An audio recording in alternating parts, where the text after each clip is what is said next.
Okay, so this seemed like a good idea when I thought of it, but now that I'm doing this, I decided to write a song for Walt for this occasion. Some of you may remember that I did the same thing for Betty several years ago, or you may have blocked that out of your minds. I don't know.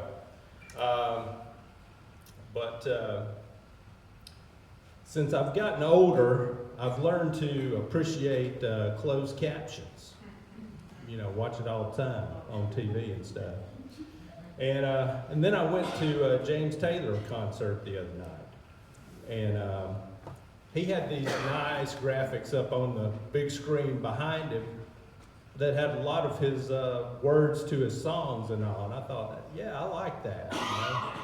You know? And, you know, James Taylor's 75, and so as you can imagine, his crowd has a little bit of an older demographic. And, you know, no offense, but this crowd shares some of that same characteristics. So I thought it'd be good to try my own closed captions. Because this song's got some rapid fire lyrics.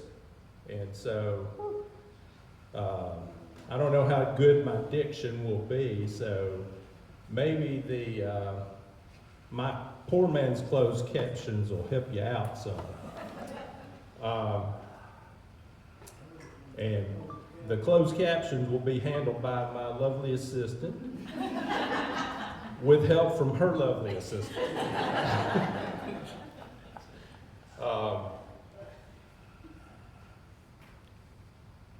And at the risk of this introduction being longer than the actual song,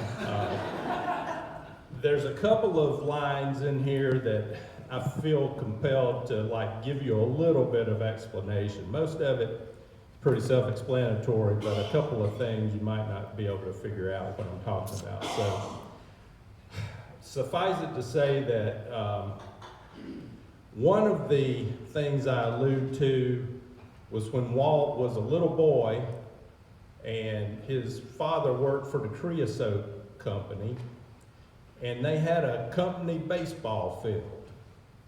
And Walt and his other little friend were somehow decided it was a good idea to play with matches or fire or something. Roasting weenies. Oh, they were roasting weenies. Well, they ended up burning up the baseball field. And then they ran off in the woods and hid. And then the second thing is Walt's told me this story about, I think they were in Slidell, and he was out in the workshop or the garage or someplace, and he was using a sharp instrument, and it was something tough, and he was cutting toward himself, and all of a sudden it slipped and went right across his midsection. And he told me that he just clamped his hands over his midsection and was kind of afraid to look down, you know. And I think Betty ended up taking him to the ER on that one. No? Took myself. He took himself to the ER because he was afraid to tell Betty what he was doing. So those are the two backstories on the things you might not have been able to figure out. And this song is simply titled, He's My Father-in-Law. He was born in Mississippi, lived down by the Gulf, fishing, hunting, burning ball fields, the usual stuff. He was a classic all-American boy.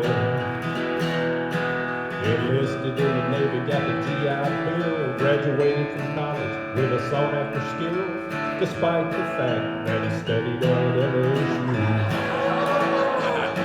Along the way, met Betty, love of his life somehow, talked her into being his wife. They were together for now 60 years. Had two daughters who married well, that's a line for which I I might catch hell, gave him 3 grandchildren. They call him their Paul. He's my father-in-law. He beats all I ever saw. The kind of man who can fix your heater and tune up your chainsaw. American in the core. They don't make them like him no more. Yeah, he's the kind of fella you want on board. And he's my father-in-law. Well, he can rebuild your engine and wire you home, but somehow can't learn to operate a cell phone. He's an old dog that won't learn new tricks. But if you need some woodwork or some plumbing run, he's a man you would call to help you get her done. Ain't much out there mechanical that he can't fix.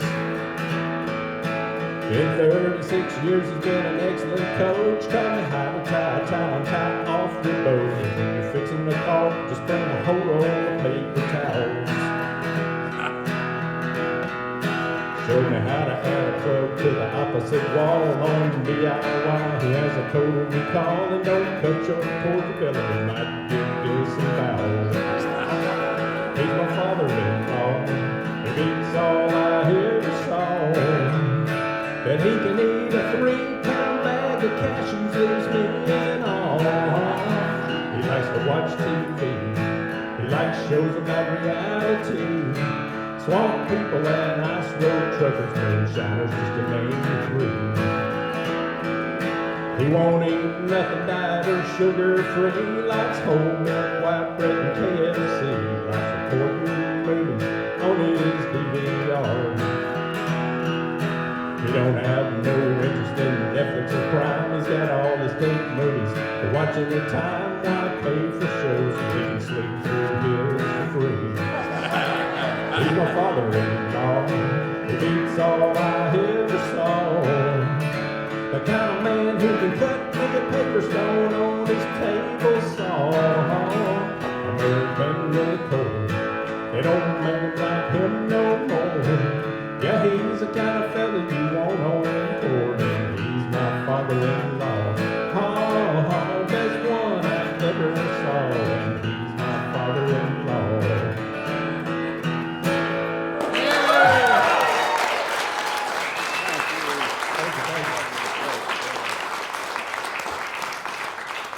Thank you for the 2 lovely assistants. Did a great job, Wes. Yeah. Wow. Very nice. Wow.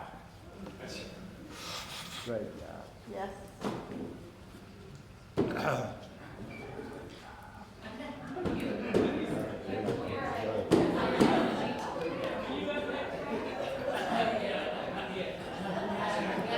Well, I'd like to have worked in more stuff, but Man, you did great. You did great. I really appreciate I hit some of the high points.